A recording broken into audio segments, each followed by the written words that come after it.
జై శ్రీమన్నారాయణ. 30 ఇడ్లీ పెడుతున్నాను రైస్ కుక్కర్‌లోని. ఇడ్లీ పిండి నేను రుబ్బుకున్నానండి. అందులోని ఉప్పును చిటికెడు అంటే చిటికెడు సోడా వేశాను. బాగా బీట్ చేసుకుంటే ఫ్లఫీగా అవుతదండి. 4 ప్లేట్లు ఉన్నాయి నా దగ్గర. కానీ 2 ప్లేట్లే పెడుతున్నాను ఇవాళ. రైస్ కుక్కర్‌లో పెట్టేస్తానండి నేను నీళ్ళేసి. ఇగ 2 పెట్టేసేసి రైస్ కుక్కర్ మూత మనకు సరిపోదండి దాని మీద పెట్టడానికి. అందుకని వేరే మూత పెట్టాను. పల్లీ చట్నీ చేస్తున్నానన్నమాట.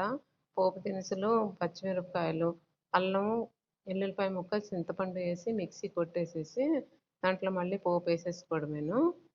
ఇదిగోండి ఇలా బాగా కొంచెం వేయించిన తర్వాత వేసేసి మళ్ళీ కొంచెం నూనె మిగులుతుంది కదండి, అందులోనే మళ్ళీ చట్నీ రుబ్బేసిన తర్వాత పోపేసుకుంటే సరిపోతుంది. ఇదిగోండి పల్లి చట్నీ రెడీ అయిపోయింది. పోపేసేద్దాము. పోపేసిన తర్వాత ఇప్పుడు 30 ఇడ్లీ దించుతాను చూపిస్తాను చూడండి ఎంత బాగా వచ్చిందో. ఇదిగోండి 10 నిమిషాలకే ఉడికిపోద్దండి. చూడండి ఎంత బాగా వచ్చిందో, తీసి చూపిస్తాను మీకు. కొంచెం చల్లారితే సరిపోద్దండి. కొంచెం నీళ్లు చిలకరించి తీసేయాలి. తీసేసి ఆ చట్నీతో సర్వ్ చేసుకోవడం. ఎంత బాగా వచ్చిందో చూడండి. మెత్తగా దూదులా ఉంటుందండి ఇడ్లీ. తిన్న కొద్దీ ఇంకొక 2 ఇడ్లీలు ఎక్స్ట్రా తినాలనిపిస్తుంది ఇది. నేను ఈ 30 ఇడ్లీ బ్యాటర్ వేసానండి నేను వీడియో తయారు చేసి.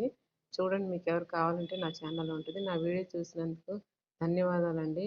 నా వీడియోని లైక్ చేయండి, షేర్ చేయండి, కామెంట్ చేయండి. సబ్స్క్రైబ్ చేసుకోకపోతే సబ్స్క్రైబ్ కూడా చేసుకోండి.